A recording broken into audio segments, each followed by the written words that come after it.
Bonjour à tous et à toutes et bienvenue sur notre plateau de débat consacré ce matin à la qualité de la nutrition et ses implications sur la santé des populations. Pour débattre de ce sujet, nous recevons sur notre plateau Dr Wologem Tene de la Direction générale de la santé et de l'hygiène publique, Direction sous-nutrition, et Mme Diarra Zeneb Ndiaye, chef de la composante 3 SNGP. Madame Diarra, pouvez-vous nous présenter le programme SNGP et quelles sont les réalisations dans le domaine de la nutrition et de la santé? Le programme de gouvernance locale est un programme financé par l'USAID pour une durée de 5 ans à hauteur de 11 milliards de francs CFA. Le programme comporte 3 composantes avec l'aspect genre de façon transversale. La première composante, c'est l'amélioration de la gestion des finances publiques au niveau national et au niveau décentralisé. La deuxième composante, c'est l'amélioration de la communication et de la coordination entre l'État et les services décentralisés et entre l'État et les organisations de la société civile. La troisième composante dont j'assure justement la gestion, c'est la composante qui est chargée du renforcement des capacités des structures de contrôle, notamment dans le domaine de l'audit de performance, l'audit de conformité selon les normes INTOSAI. Et comme je l'ai évoqué tout à l'heure, il y a le genre qui intervient de façon transversale sur tout le programme. Donc, dans le domaine de la santé et de la nutrition qui nous réunit ce matin spécifiquement, nous avons organisé des sessions de formation liées à tout ce qui touche les CESCOM, les ASACO, au niveau d'une vingtaine, une trentaine de communes dans la République du Mali. Au-delà de ça, on organise des audits, des formations en audit de performance et on mène des missions d'audit au niveau des structures sanitaires. C'est dans ce cadre qu'il y a eu l'audit de l'hôpital de Ségou, l'hôpital de Sigasso, les CESCOM de Fana, de commune 5, commune 1, commune 6, des centres de référence de ces différentes communes aussi. Et également au niveau de Koulikoro, on a eu à mener beaucoup d'audits dans le domaine de la santé. Les thèmes que nous choisissons, c'était la gratuité de la césarienne, le paludisme des enfants de 0 à 5 ans. Et au niveau de Ségou, nous avons également travaillé sur la qualité de l'eau. Et à ce niveau, nous avons regardé l'implication des maladies liées à l'eau et tout ce qui concerne aussi l'utilité de l'eau pour avoir une bonne hygiène et une bonne alimentation. Et récemment, nous avons lancé ce qu'on appelle l'audit genre. Et dans l'audit genre, nous avons mené une mission d'audit dans l'Office du Niger pour voir la contribution des femmes exploitantes agricoles dans l'amélioration de la ration alimentaire. Et à ce niveau, nous avons eu à faire des constats que je pourrais évoquer au fil du débat. Merci. Docteur Wologem, pouvez-vous nous dire quelle est la situation de la COVID jusqu'à la date d'hier dans notre pays au Mali et dites-nous si les mesures barrières sont correctement appliquées. Par rapport à la maladie du coronavirus jusqu'à la date d'hier, hier on a notifié à la date du 2 novembre 2020, on a notifié 25 nouveaux cas. Et puis, il n'y a pas eu de décès, il y a eu 7 guéris. Et par rapport au cumul de ces cas depuis le début de la pandémie jusqu'à la date d'hier, on a notifié 2802 cas. Sur ces 2802 cas, il y a eu 1184 cas guéris. 126 décès, dont 76 dans nos structures de prise en charge et 50 dans la communauté. Et 344 patients font l'objet de suivi régulier dans nos centres de prise en charge. Docteur Wologem, comme on dit, l'eau est source de vie. Vous pouvez nous dire si l'eau qui est destinée au lavage des mains est-elle suffisante pour les populations? Quand on parle de nutrition, la nutrition est pluridisciplinaire. Il y a plusieurs composantes. Donc, comme vous venez de dire, l'eau est primordiale. On dit de consommer l'eau potable. Tout le monde sait qu'au Mali, l'eau potable, souvent, ça fait défaut. Le Mali ne se résume pas seulement à Bamako. Il y a les régions, il y a les communes, il y a le milieu rural. Même dans les périphéries de Bamako, souvent, il y a pénurie d'eau. Vraiment, la qualité, on peut dire que dans certains endroits, la qualité y est. Mais, par contre, dans d'autres localités, la qualité fait défaut. Donc, ça ne veut pas dire qu'on ne peut pas le consommer. Il faut souvent traiter avec les moyens de bord pour que ce soit potable. Par rapport à la consommation et à la nutrition ne peut pas aller sans eau, sans hygiène. Quand on parle de nutrition, il y a l'hygiène, il y a l'assainissement. Et l'hygiène, l'assainissement, ça ne peut pas aller sans eau. On a besoin d'eau propre, d'eau potable pour la consommation. L'eau que nous buvons, il faut que ça soit potable. L'eau que nous utilisons pour nos besoins d'alimentation ou d'assainissement, il faut que ça soit potable à la consommation. L'audit qu'on a eu à mener en 2018 à Ségou concernait la SOMAGEP, la direction de la SOMAGEP de Ségou. Une des questions de recherche que les structures de contrôle ont vérifié à l'époque, les structures de contrôle concernées, c'était le contrôle général des services publics, et puis l'inspection de la santé, et il y avait l'inspection de l'eau et de l'énergie. Ils ont remarqué qu'on n'avait pas de données quotidiennes sur les analyses effectuées sur la qualité de l'eau.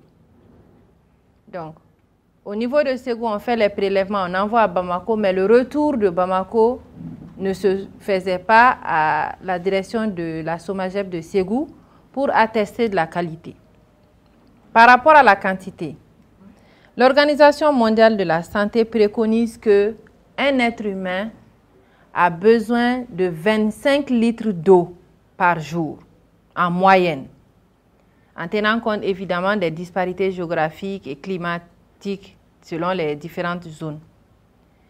Au niveau du Mali, le schéma directeur concernant la gestion de l'eau dit qu'en milieu urbain, il faut 45 litres. En tenant compte de notre climat, de nos conditions de vie, le Mali a dit qu'il faut 45 litres d'eau par personne en milieu urbain. Et on s'est rendu compte qu'à Ségou, ça ne suffisait pas. Les gens n'ont pas ça. Comme le docteur vient de l'évoquer, il y a pénurie d'eau. Les gens attendent la nuit des heures et des heures pour que quelques millilitres d'eau arrivent et qu'ils puissent travailler avec ça dans la journée. Ça ne suffit pas. Ensuite, l'équipe a également regardé tout ce qui touche à la quantité d'eau, cette fois-ci pas potable, mais pour le maraîchage en zone périurbaine de Ségou. Ils ont surtout regardé ça vers Pelengana. Là aussi, la quantité d'eau ne suffisait pas parce que les gens faisaient des puits où les gens font parfois des systèmes de pompage des rivages du fleuve. Donc là aussi, ça ne suffisait pas. Donc pour dire que globalement au Mali, la quantité d'eau ne suffit pas puisque les 45 litres d'eau potable par individu, ce n'est pas respecté dans les zones urbaines, a fortiori les zones rurales.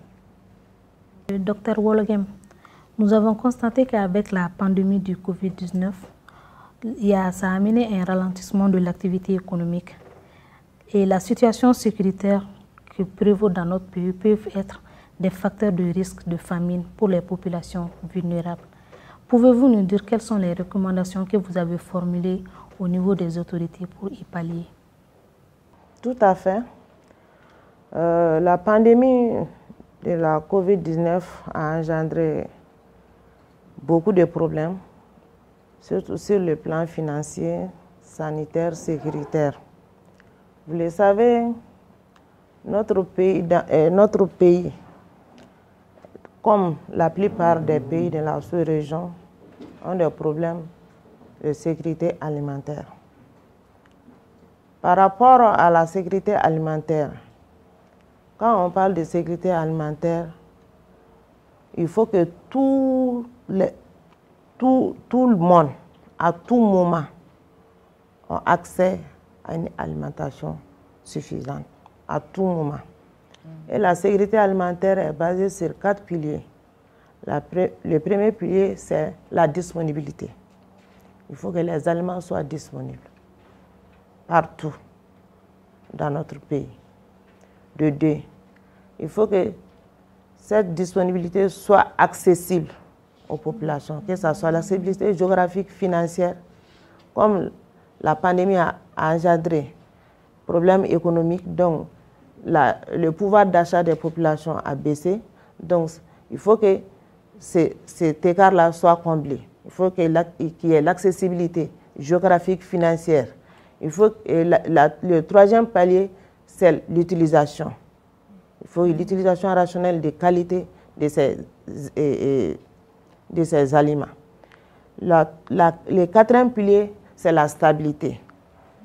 Si les 3 piliers sont là, il faut que ça soit stable, permanent, à tout moment qu'on ait accès aux aliments dont on a besoin.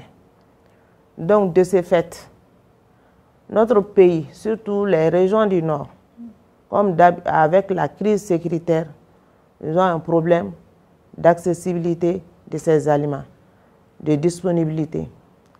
Le pays a fait des efforts, les partenaires aussi, surtout le PAM, vient en appui aux autorités maliennes en dotant ces zones, appelées zones d'urgence, en vivre surtout les couches les plus vulnérables, les enfants, les femmes en âge de procréer. Donc, on ne peut pas dire qu'il y a la sécurité alimentaire au Mali. Vraiment, par rapport à la pandémie de la COVID-19, ça a entraîné des famines, comme vous l'avez dit. Mais ce que je peux dire aux autorités, c'est d'assurer la disponibilité des denrées alimentaires, l'accessibilité de ces denrées-là aux populations, surtout vulnérables, l'utilisation par la communauté et surtout la stabilité. C'est ces recommandations-là que je fais à l'ordre des autorités pour qu'il n'y ait pas d'autant plus de risques pour ces couches vulnérables. Vous savez, la malnutrition, c'est un problème de santé publique dans le monde, de façon générale, dans la sous-région et particulièrement au Mali. Vraiment, nous avons un système d'alerte précoce, le SAP, qui fait des enquêtes périodiques en début d'année, au mois de février, et une autre enquête à la période de soudure. Cette période de soudure, c'est de juin, juillet, août, septembre. Avec la pandémie de la COVID-19, on a vu que les ménages qui sont en insécurité alimentaire ont un peu augmenté par rapport avant la pandémie. Donc, c'est vraiment les recommandations que je puisse formuler à l'endroit des autorités, c'est d'assurer la disponibilité, l'accessibilité, l'utilisation et la stabilité des aliments pour nos couches les plus vulnérables. Docteur Wologem, en cette période de réouverture des frontières, quelles sont les mesures que vous avez prises avec le gouvernement pour éviter une nouvelle vague de maladies dans notre pays? Merci. Par rapport à cette question, effectivement, on a vu qu'après la réouverture des frontières, la détection des cas était un peu faible par rapport à la réouverture des frontières. Comme vous l'avez dit, j'ai dit qu'hier, on était à 25 nouveaux cas, alors que les semaines précédentes, c'était un peu moins que ça. Avec la réouverture des frontières, il y a des mesures que le niveau central a pris avec la coordination de la gestion de la pandémie de la COVID-19. C'est de renforcer la détection des cas, de continuer à sensibiliser les gens, de renforcer l'application des mesures barrières, à savoir le port des masques, la distanciation d'au moins 1 mètre entre les individus quand il y a regroupement, et éviter le maximum de regroupement à partir de 50 personnes. Et puis de laver régulièrement les mains avec de l'eau et du savon. Et puis quand on éternue ou on tousse, de le faire dans le coude. Au niveau des frontières, par rapport à la frontière aérienne, quand vous voulez voyager, il faut faire le test 48 heures avant. Donc tous les voyageurs qui doivent voyager doivent faire leur test à l'INSP 48 heures avant leur vol. Par rapport aux frontières terrestres, vous savez que nos frontières sont poreuses. C'est vraiment difficile. Mais les gens continuent de sensibiliser, de veiller à ce que toutes les personnes qui rentrent sur notre territoire fassent les tests avant de regagner leur domicile. Quand les tests sont positifs, les gens sont mis dans la quatorzaine. Dans les centres de prise en charge pour recevoir leurs soins. Toutes les personnes contacts sont mises en quatorzaine pour observer leur état. C'est pourquoi on a dit que jusqu'à présent, il y a 344 personnes contacts qui font leur suivi dans nos centres de prise en charge. Et la sensibilisation continue. Nous avons constaté que dans ces derniers temps, les gens ont tendance à négliger ou bien à baisser les bras par rapport à l'application des mesures barrières. Cela peut être expliqué soit par nos propres comportements et par rapport à la conviction même de la maladie. Parce que certaines personnes disent que nous, on ne croit pas que la COVID existe au Mali et que certaines disent aussi que c'est fini. Il y a certaines personnes aussi qui veulent pratiquer, appliquer les mesures barrières, mais les moyens, ils manquent. Surtout le port des masques. Certains disent qu'ils n'ont pas les moyens de l'acheter parce que ce n'est pas disponible partout, ce n'est pas accessible à tout le monde. Et que par rapport au port même, certains disent que ça gêne leur respiration. Par rapport à la distanciation, les gens disent que le fait de laisser au moins 1 mètre entre nous, ça peut provoquer des frustrations au niveau de la communauté. Puisque quand moi, par exemple, je vais mettre 1 mètre entre moi et quelqu'un d'autre, la personne peut dire que vraiment, peut-être qu'elle ne veut pas que je sois proche d'elle parce que je suis peut-être sale ou bien j'ai quelque chose que je peux lui transmettre. Alors que ce n'est pas ça. Il faut que les gens comprennent. Pour arrêter la propagation de la maladie à coronavirus, il faut respecter obligatoirement et appliquer correctement les mesures barrières. C'est avec ça qu'on peut freiner la progression de cette maladie. Madame Diarra, en cette période hivernale, quels sont les appels que vous avez à lancer aux populations rurales? Alors, en période hivernale, nous sommes dans une zone géographique où nos pluies sont souvent accompagnées d'orages. Et on n'a pas forcément de bonnes routes, ni des systèmes de paratonnerres qui couvrent toutes nos différentes zones. Donc, lorsque la pluie vous trouve quelque part, attendez la fin de la pluie pour sortir. Veillez à ce que les véhicules aient de bonnes pneumatiques, de bons essuie-glaces.